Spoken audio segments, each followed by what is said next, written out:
Is India targeting Amnesty International, or is India fighting a bigger fight? The issue here may not be just one NGO, but the misuse of foreign funding.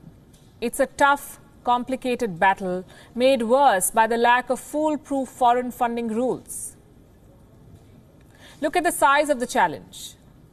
And listen to this carefully. India has at least 31 lakh registered NGOs. 31 lakh.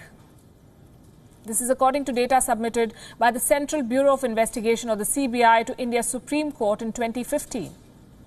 Why does India need 31 lakh NGOs? And for perspective, let me tell you this. 31 lakh is more than double the number of schools in this country, 250 times the number of government hospitals. India has one NGO for every 400 people, as against one policeman for more than 700 people. Why do we need so many? What's worse, less than 10% of these NGOs complied with the rules. More than 90% of these registered NGOs did not submit their balance sheets. They're supposed to submit statements with the Registrar of Societies. They did not. What does this tell you? There is an urgent need for regulation, especially for those which get funds from outside the country. According to a report, India has more than 21,000 foreign-funded NGOs. 21,000. As we speak, an amendment to India's FCRA, or the Foreign Contribution Regulation Act, is awaiting the presidential nod. For decades, governments have been trying to knit together balanced rules to check the misuse of foreign funding. Do you know why? Because there is no such thing as a free lunch. While the role of civil society is crucial to the functioning of a democracy, foreign funding, if unchecked, can hammer the country's sovereignty. And this is where a balanced rule comes in. In its absence, India has had to resort to ad hoc crackdowns. You see, NGOs have always played a big role in India, be it in development or disaster relief. But many of them have misused their influence to sell foreign narratives, to push vested interests, and to promote religious conversion. Recently, India suspended FCRA clearance for 4 Christian NGOs.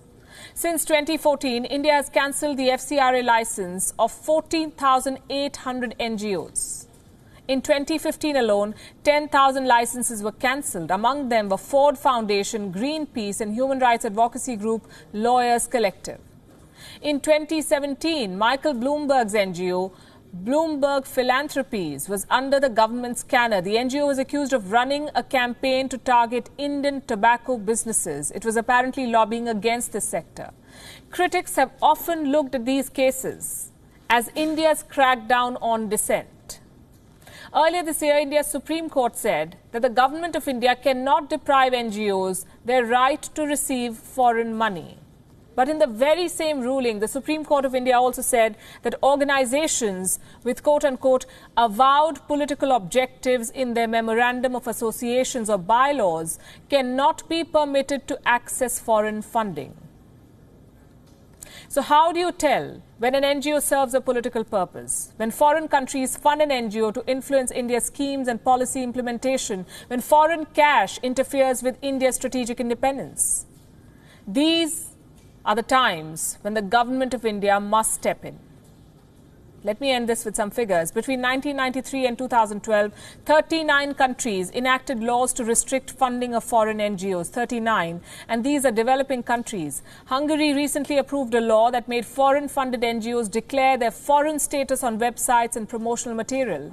Egypt, Russia, and Israel are among the countries that have similar laws. And then we have China, which has Gongos. These are government-organized NGOs, GONGOs. In other words, sitting oxymorons. India cannot have something like this because it is a democracy. So India must regulate actively, balance transparency and internal security with dissent. Foreign money cannot be allowed to influence policy and political discourse in India.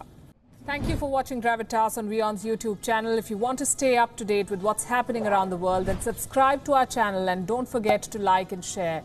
Thank you very much for watching WION. World is One.